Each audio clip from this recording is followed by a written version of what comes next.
Chers amis, eh bien, bonsoir. Toujours bien aussi d'échanger comme ça, c'est édifiant pour nous.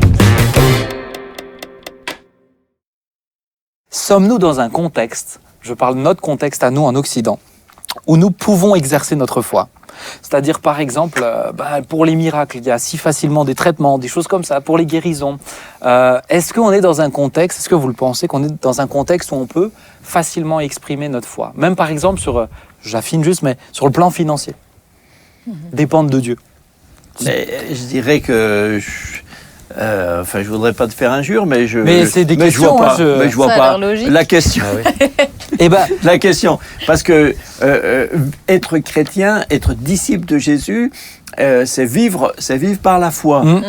Donc, il n'y a pas de contexte ou pas de contexte alors moi, je vais affiner parce que je vois que tu prends les petits raccourcis. Non, je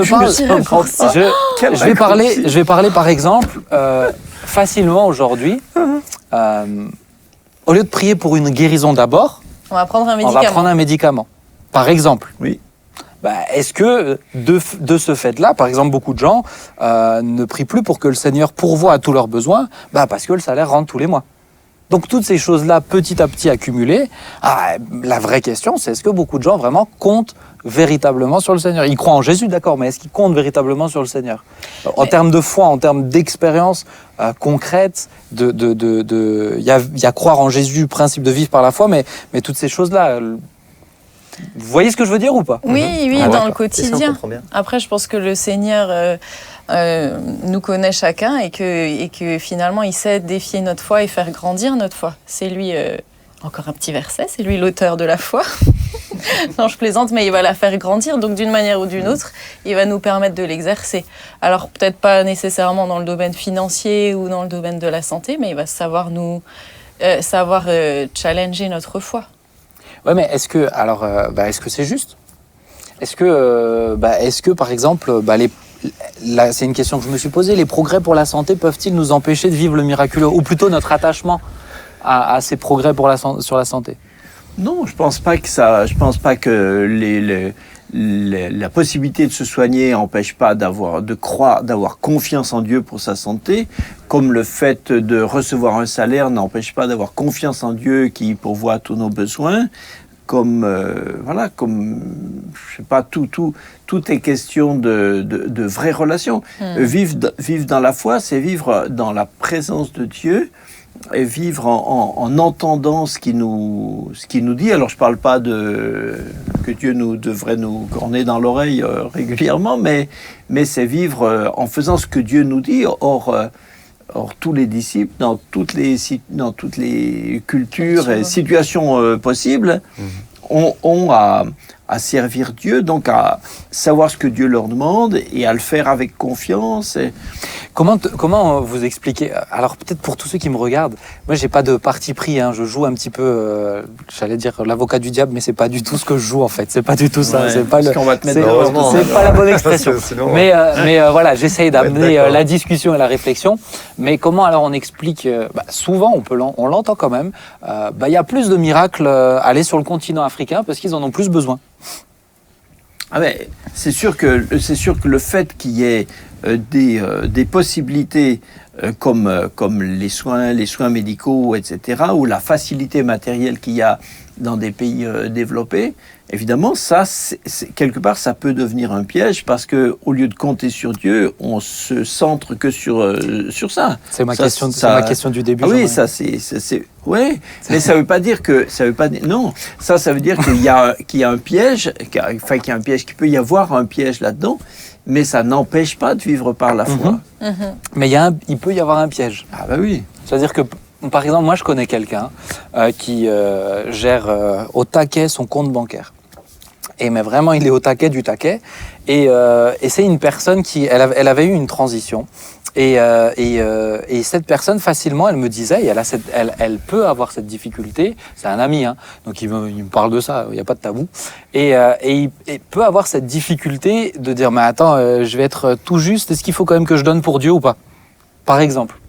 Et vite, le piège peut être ça, en fait. Le piège peut être de vouloir tout gérer. De vouloir tout gérer ou de compter sur d'autres ressources avant de compter sur celle de Dieu. Jérémie, on t'a pas beaucoup entendu. Oui, je vous laissais parler tranquillement. Ouais.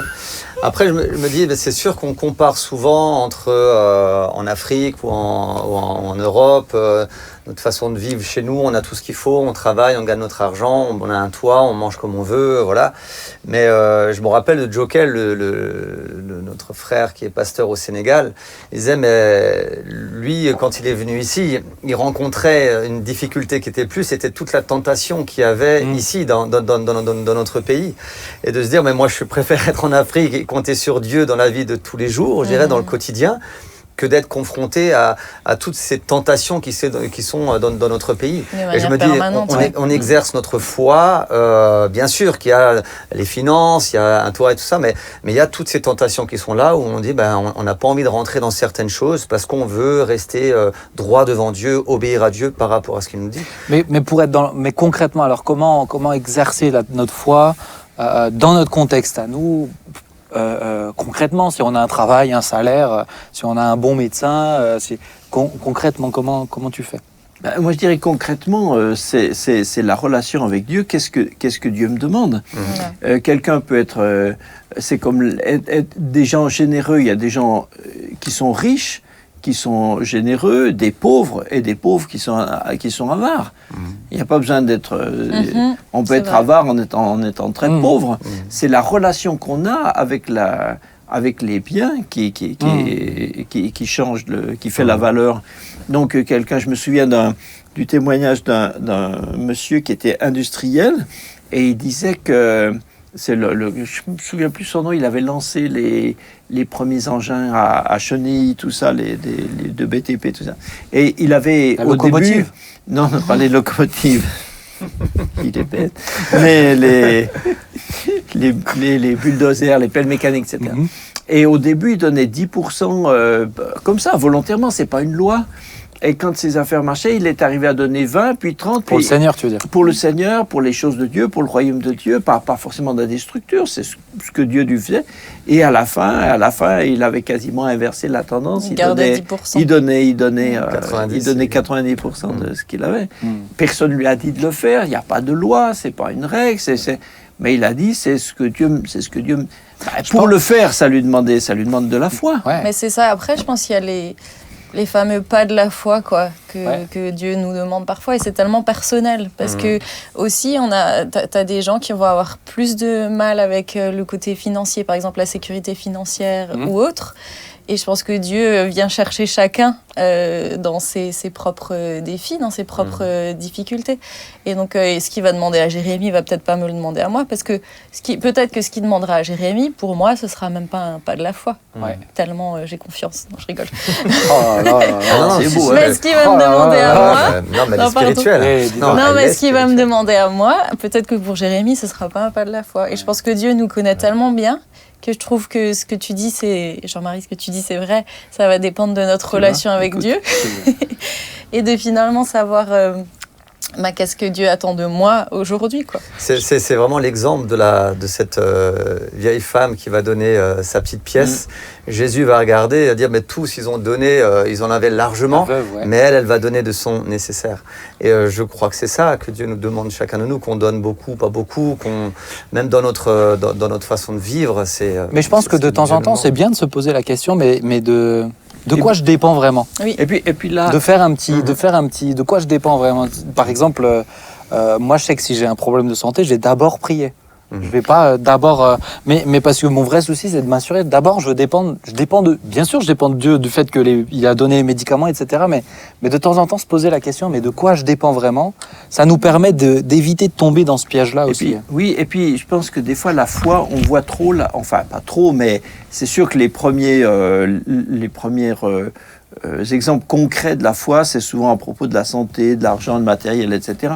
Mais rien que pour adorer Dieu, il faut adorer avec foi. On ne peut pas adorer Dieu si on n'a pas la foi que Dieu nous écoute. Ouais. Mais comme je parlais de notre contexte... Oui, ok. Mais je veux dire, la foi, d'une façon générale, tu as dit, est-ce qu'on peut vivre en Occident dans notre contexte, j'ai précisé. Et donc, même pour prier, pour être tranquille en soi-même, en étant certain que Dieu a pardonné tous mes péchés par le sang de Jésus, c'est une question de foi. Donc, évangéliser, apporter Jésus, dire quelque chose à quelqu'un, à mon voisin, à propos de Jésus, est-ce que j'ai la foi que ça va porter du fruit, etc. Donc, dans tous les domaines, la foi, le domaine. Il faut la foi, mais c'est vrai que... Maintenant, tu me fais penser à quelque chose. Et je te laisse arriver vite à ta conclusion parce que le temps passe. Oui, mais le Seigneur m'a mis une petite claque cette semaine parce que c'est vrai que je réfléchissais à un truc où j'ai peut-être l'impression qu'il veut me demander de le laisser. Vas-y, Seigneur, mais si je fais ça, ça va être pour moins bien et tout ça. Et puis finalement... Te donner ta voiture à ton frère, c'est ça? Non, du tout. Ça, tu vois, avec mon mari. Ah, mince. Non, mais tu te sers déjà de ses chemises, donc... C'est vrai. Et du coup, si tu veux que je termine vite, arrête de me couper. Vas-y, pardon, vas-y. Et puis voilà, je continue ma lecture biblique.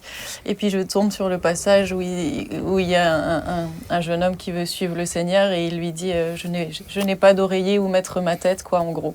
Donc c'est vrai que je pense que quand même dans notre contexte, des fois on doit se mettre un petit coup de pied aux fesses sur le confort et de se dire que des fois peut-être même soi-même se mettre en position, pas si Dieu te l'a pas dit, c'est sûr. Ouais, c'est ça. C'est pas forcé, mais si on voit qu'il y a un problème, si on voit qu'il y a un souci, je dépends plus je compte sur mon salaire avant de compter sur Dieu, je compte sur moi, ça veut dire que je donne mon salaire à ma sœur. Il faut non, moi je compte sur le Seigneur vraiment, mais du coup faut se poser la question en tout cas. Jérémy, est-ce que tu veux bien terminer par la prière sur toutes ces belles thématiques? J'ai beaucoup aimé. Avec foi. Je vais essayer. Si tu peux, en Occident, je sais pas. Vas-y. En tout cas, tous ceux qui s'approchent de Dieu croient que Dieu existe, c'est ça? Exactement, vas-y.